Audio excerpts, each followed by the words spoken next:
임대인 입장에서도 명도 사유가 있을 수가 있어요. 그러니까 임차인은 무조건 뭐 버티기만 하면 된다 판단하시면은 오산입니다.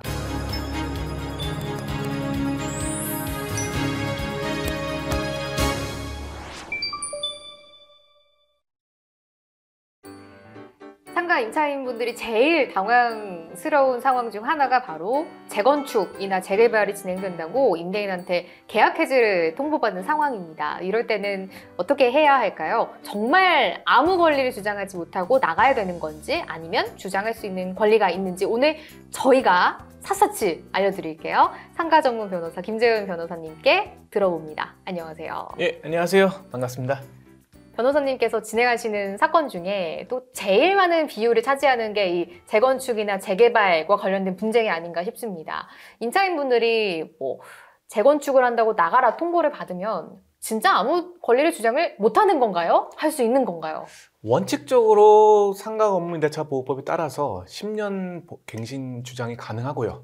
다만 예외적으로 세 가지 사유, 임대차 계약 체결 당시부터 구체적으로 재건축 계획을 밝혔고 그 재건축 계획에 따라서 재건축하는 경우, 두 번째는 안전상 문제가 있어서 건물이 붕괴 위험이 있는 경우, 세 번째는 다른 법령, 다른 법령이라 하면은 우리가 흔히 아는 재개발이라던가 아파트 재건축 정도로 대규모의 어떤 도시 개발이 이루어지는 경우, 그런 경우에는 계약갱신이 안 되는 거고, 그 외에 단순히 임대인이 내가 이 건물을 새로 그냥 내 마음 따라 짓고 싶다, 리모델링 하고 싶다, 이런 정도 사유로는 내보낼 수가 없습니다. 그러면 이렇게 정리를 해볼 수가 있을 것 같아요. 임대인이 재건축을 한다, 나가라고 했을 때 그냥 있어도 될 수도 있고 아닐 수도 있기 때문에 정확한 거는 변호사님의 판단을 받아봐야 된다. 이렇게 정리하면 되겠죠? 네, 맞습니다. 변호사님이 항상 말씀을 해주시는 게 의뢰인분들이 혼자 판단을 해서 예. 되는 줄 알고 예. 그냥 계셨는데 안 되는 경우가 많았다라고 예. 말씀해 주시잖아요. 이런 예. 경우도 그런 것 같습니다. 만약에 재건축을 한다고 임대인한테 퇴거 통보를 받았다면은 빨리 좀 상담을 진행을 해보셔야 될 것 같아요. 예, 맞습니다. 이런 건은 워낙 진행을 많이 하시잖아요. 최근에 또 하셨던 건도 있을 것 같은데 이야기 들어볼게요. 이 사건의 의뢰인은 이제 임대차 계약을 체결하고서 그 안에서도 영업행위를 하고서 운영을 잘하고 계셨어요. 근데 어느 날 갑자기 매매를 통해서 임대차 목적물이 팔려서 임대인이 새로 바뀌신 거예요. 그래서 바뀐 임대인이 내가 이걸 새로 샀으니까 이제 나가라. 내가 이거 리모델링 해가지고 다시 활용할 계획이다.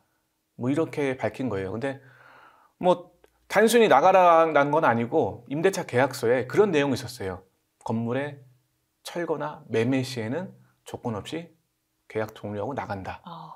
그런 내용을 가지고 주장을 했고, 근데 다행히 이분들이 이 임대인의 주장이 옳은지 판단을 받기 위해서 저희 사무실에 오셔가지고 상담을 받으셨고, 근데 이러한 그 특약 임대차 계약서에 매매 시 아니면 철거 시에 나간다라는 특약이 유효한지 확인했는데 아까 처음에 말씀드렸던 세 가지 사유 중 첫 번째 사유에 해당하는지, 그러니까 임대차 계약을 체결할 때부터 구체적으로 철거 계획을 밝히고 그리고 그 신축에 대한 계획이 세워져 있는 상태에서 계약서에 기재된 것이냐, 또 그렇진 않다는 걸 판단했죠. 그러니까 단순히 매매 시, 재건축 시 나간다라는 내용만 있기 때문에 이건 무효다, 이렇게 판단된다라고 설명을 드렸고, 저희가 그에 맞춰서 계약을 갱신한다. 우리는 10년 동안 여기 있을 계획이기 때문에 당신의 어떤 명도 요구에 대해서 응할 수 없다라는 주장을 했습니다. 결과는 어떻게 됐어요, 변호사님?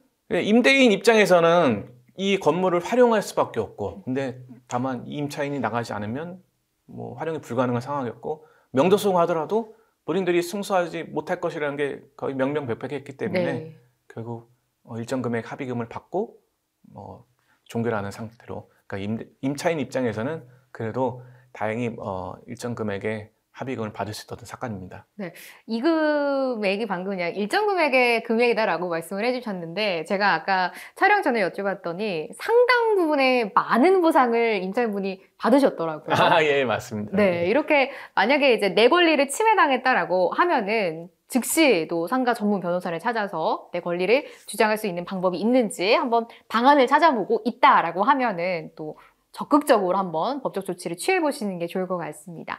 근데 변호사님 또 이런 경우도 있을 것 같아요. 무조건 임대인이 재건축을 또 못하는 건 아니잖아요. 임대인도 임대인만의 뭐 비장의 카드라고 해야 될까요? 이런 게 있을 것 같은데 임차인분들이 이런 건 좀 조심하셔야 될 것 같아요.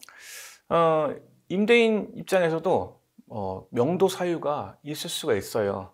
그러니까 임차인은 무조건 뭐 버티기만 하면 된다 판단하시면은 오산입니다. 네. 예를 들어서 건물에 정말 붕괴 위험이 있다던가 아니면은 임대차 과정에 있어서 임차인이 잘못한 부분이 있어서 계약 해지 사유가 있을 수도 있습니다. 그런 경우에는 계약 연장 주장이 불가능하기 때문에 본인이 그동안 지내온 임대차 계약, 자기가 체결한 계약이 자기에게 유리한지 그 상황을 판단하기 위해서 상담 받으시는 게 매우 중요합니다.